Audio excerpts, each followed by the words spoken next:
Hey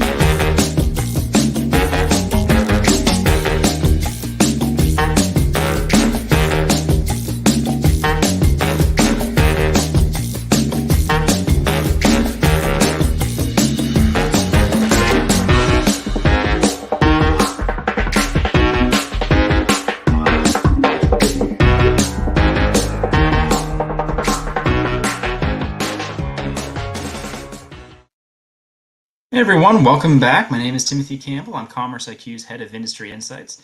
And today, just like every week, we're going to list the 4 articles you need to read to better understand the state of retail, e-commerce, and the economy moving forward for this week. So let me share my screen. And if you're interested in any of these articles that we have for you, that we're sharing with you, just check out the comments, the Q&A comments on the side.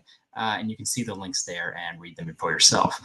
So the first article we have is from CNBC, and it's where Walmart, Amazon, and Target are spending billions in a slowing economy. And this is a great article because it gets at that kind of the contradiction at the heart of a lot of economics right now, which is that you have a slowing stock market. S&P 500 is down 30%. You have slowing spend in certain discretionary categories, but at the same time, a lot of major retailers, both brick and mortar and e-commerce, are investing in their infrastructure, in their capabilities, in employees.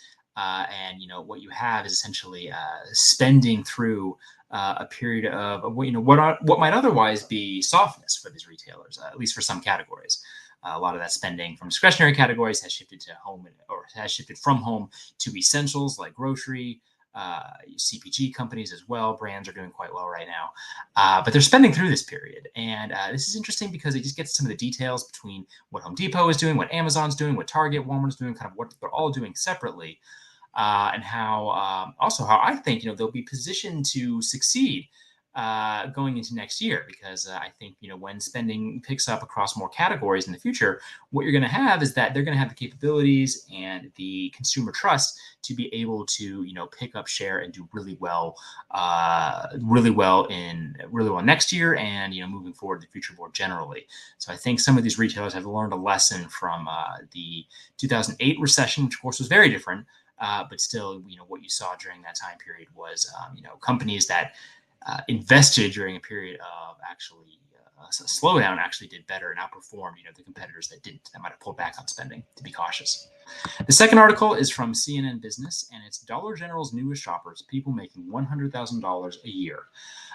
So kind of similar to our other article we just talked about, but basically during this time when shoppers are tightening their budgets, that means that higher income shoppers, they're looking at potentially shopping at retailers that might actually have been, more traditionally more appealing to middle income shoppers, lower income shoppers especially. And you have Walmart and Dollar General benefiting disproportionately from wealthier shoppers trading down to these retailers. For instance, Dollar General, they define their core customer as that shopper that makes under $40,000 a year, and household income of $40,000 in a year. So very different from these new shoppers coming in. However, the majority of growth for these retailers, again, Walmart and Dollar General, is really coming from these higher income shoppers trading down. So they're very well positioned to do well with these shoppers. And to some extent, you could consider them almost recessionary retailers. But I think the longer you have inflation continuing, the stronger and better positioned these retailers will be. So a good article that summarizes that. The third one here is from a bit of a different avenue, but it's the Specialty Food Association. But it just basically just almost an announcement, not really an article, but an announcement that's interesting to look at. And it's Instacart acquires e-commerce platform for independents. It just covers the news that Instacart has acquired Rosie, an e-commerce platform for local independent retailers and wholesalers.